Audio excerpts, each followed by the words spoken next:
இறையேசுவில் அன்புக்குரிய சகோதர சகோதரிகளே, இன்று இறையேசு தன் சீடர்களுடன் பந்தி அமர்ந்து விருந்துண்ட இறுதி ராவுணவு பெருவிழாவை கொண்டாடுகின்றோம்.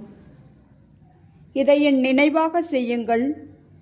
பாதம் கழுவுதல், பணிவிடை செய்தல், அப்பம் பிட்குதல், அன்பு செய்தல் என அனைத்திலும் தன் நினைவை நம்மிடம் விட்டு சென்றுள்ளார் இயேசு. மனிதர்களை மற்ற உயிர்களிலிருந்து மேன்மைப்படுத்தும் ஒரு கொடை நம் நினைவுகள். நம்மோடு வாழ்ந்த நம் முன்னோர்கள் இன்று நம்மோடு இல்லை என்றாலும் அவர்கள் விட்டு சென்ற வீடுகளோ உறவுகளோ மதிப்பீடுகளோ இன்றும் அவர்களை நமக்கு நினைவுபடுத்துகின்றன. இயேசு தான் காட்டிக் கொடுக்கப்பட்டு இறப்பதற்கு முன்பு இதை என் நினைவாக செய்யுங்கள் என்று தம் சீடர்களுக்கு நினைவூட்டுகின்றார். இயேசு தம் சீடர்களின் பாதம் கழுவும் நிகழ்வை அவரின் பிறப்போடு ஒப்பிடுகின்றார். இயேசு பந்தியிலிருந்து எழுந்து தன் மேலுடையாகிய இறை இயல்பை கழட்டி வைத்துவிட்டு ஒரு துண்டாகிய மனித இயல்பை எடுத்து இடுப்பில் கட்டி கொண்டார்.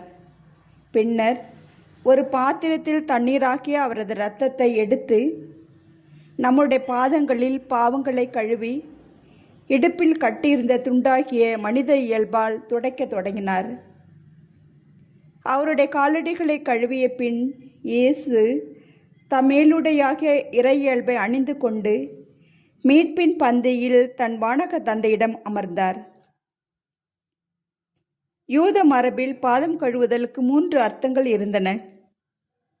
1. தனிநபர் தூய்மை. 2. விருந்தோம்பலின் அடையாளம். 3. எருசலேம் ஆலய சடங்கு முறை.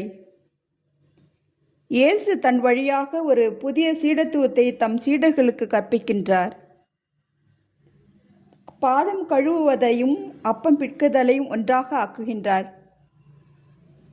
இயேசு ஏற்படுத்துகின்ற குருத்துவம் இந்த நிகழ்விலிருந்து தான் ஊற்றெடுக்கின்றன. நான் போதகர்தான், ஆண்டவர்தான்.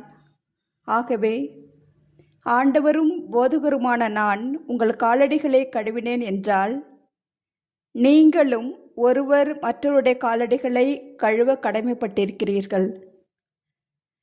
தன்னை பின்பற்ற சீடர்களை அழைக்கின்றார். குருத்துவம் நற்கருணை நம்மை சீடர்களாக மாற்ற வேண்டும்.